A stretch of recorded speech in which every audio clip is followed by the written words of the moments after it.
Hello. It is Kenyon here, joining you on Basketball Zone Raptors edition. After the Raptors beat the 76ers, I should say beat the brakes off the 76ers. Ooh, man, this was a statement game. So let's go over the score really quickly. The Raptors won 119 to 109 against the 76ers. As I keep saying, this team is our favorite team, and we're going to face them again on Friday. So I was really happy to see this team.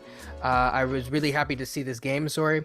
And in my opinion, the game should have had a viewer discretion advisory at the beginning or a parental discretionary warning, because they just laid the absolute smackdown on the Sixers from the beginning, from the jump. It was really amazing to see. And in my opinion, it was, like I said, a statement game.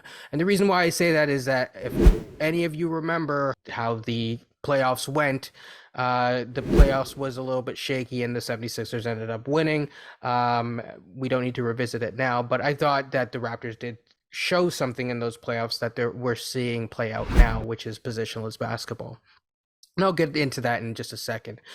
Just to talk about the tail of the tape. So the Sixers, it was actually a very low rebounding game. And the reason why it was low rebounding is, guess what? When you hit your shots, you don't really have to rebound a lot. So the Raptors out rebounded the Sixers 39 to 34. They out assisted the Sixers 32 to 29. More steals 9-6, more blocks 5-2. But the key of the game, the first key of the game, I would say, is that they actually took care of the ball with only 9 turnovers. It was a really well played game. And we actually, the 76ers always are known to get to the line with Joel Embiid, with James Harden. But guess what? Didn't matter, because we outshot them in terms of free throw percentage. We got our free throw percentage close to 80% for once, which was really nice, a really nice change for us to see. The key here, not necessarily a key to the game, but the key here is we had a ton of second chance points. We had 9 second chance points to 3 of their second chance points.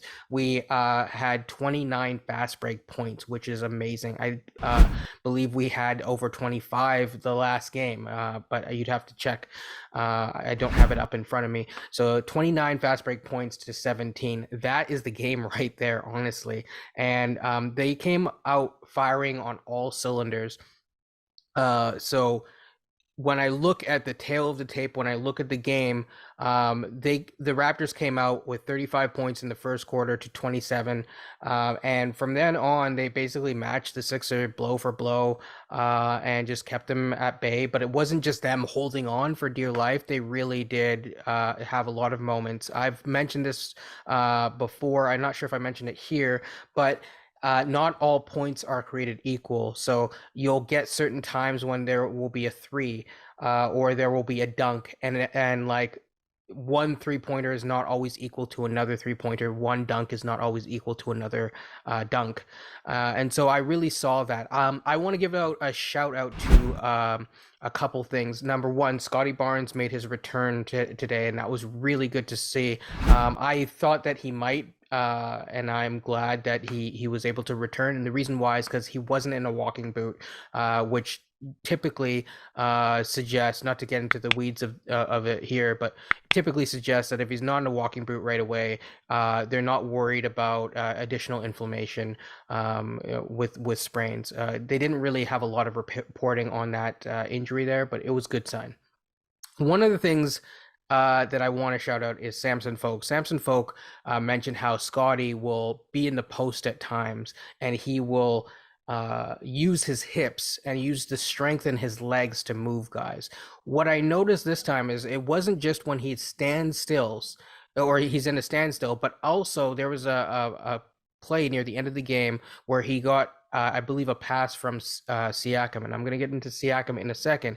And he got that pass from Siakam, and what happened was he used his hip in the air, and his body movement, his body control, his core strength in the air was so great that he used his hips to maneuver around the guy and keep the guy at bay in the air as he had a sweeping hook shot. Beautiful, beautiful play by Scottie Barnes. Siakam, again, another amazing play. He's continuing that. So one of the things that I saw from Siakam was he had a double-double, 5 rebounds, 13 assists, 1 turnover, taking care of the ball right there, 1 foul, and 20 points. There was a really good egalitarian offense that we saw at work here with 10 shots by OG, 11 shots by Scottie, 16 shots by Siakam, 16 shots by OG, and 12 shots by Fred. I did think that Fred was a little, he could have been a little bit better with his decisions, in my opinion, to go inside and shoot the ball in the mid-range area. So that's one negative that I wanted to note right there. My second thing is that, yes, I guess it's kind of a question, but are the Raptors actually a decent 3-point shooting team? I mean, they came into this and their 3-point, I mean, it's only been 4 games, so I do want to mention that, but they came in, I believe it was tied for top 5 shooting for 3-point percentage on the season, which is amazing. They came in this game, they shot 43% from 3, which was absolutely amazing. They were absolutely dominant. Great performance. 5 of 10 from Gary, 4 of 8 from Siakam, and really they just put on a show. So that is 2 of my threes, and the last one was positionless ball for the win. So I think it's really important to point out that when you have, a lot of people were worried about a guy like Joel Embiid. Oh, we need a center. We need a center. We need a center. Well, we did draft a center, Christian Koloko, and he did do a great job of battling today. But what's more important is that positionless basketball. When everyone else on the court possesses a potential mismatch, when everyone else on the court can be a great athlete, can outrun, jump, or out length, I guess, any of these guys. Okay, so I'm not 7 feet, but I'm 6'10", and I have a 7'3", 7'5", you name it, 7 feet and above wingspan. Yeah, that's going to deal with it. And guess what? We still haven't seen Otto Porter. So this team is still not at its best yet, and it's just getting better and better. I really do think that this is a great statement game, and I expect him to come out the next game again. Another thing was Chris Boucher really killed it. I love his production. We need those 10 to 13 points off the bench. We need solid bench production from our bench group.